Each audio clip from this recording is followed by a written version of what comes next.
সংসারের যিনি প্রধান তাকে সমান নজরে সংসারের সবাইকেই দেখা উচিত, নয়তো সে সংসার ভেঙে যায়।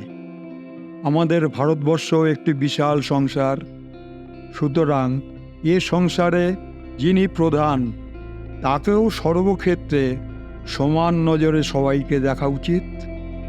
তাই আমার এই কবিতা। এ কেমন হলো? তিস্তা ভাসে, ঘাটাল ভাসে, ভাসে সুন্দরবন, হরায় কাঁদে নদী নালা, জল অভাবে প্রখর তাপে শস্য শ্যামল চাষের জমি যখন ফালা ফালা, রাজা হয়েও নীরব কেন? এ কি অঘটন! চোখেতে ঠুলি, কানেতে তালা, তোমার মৌন ভাষা মোদের হৃদয়ে ধরায় জ্বালা। রাজার বিচার সমান হয় যদি সে রাজার সঠিক হয়। সিংহাসনটি তবে রয় প্রজা যদি শান্ত রয়। ক্ষুধা পেটে জল অভাবে প্রবল বন্যায় ঘর বাঁচাতে ছিন্ন শরীর ক্লান্ত দেহে কত রবে সে স্থির।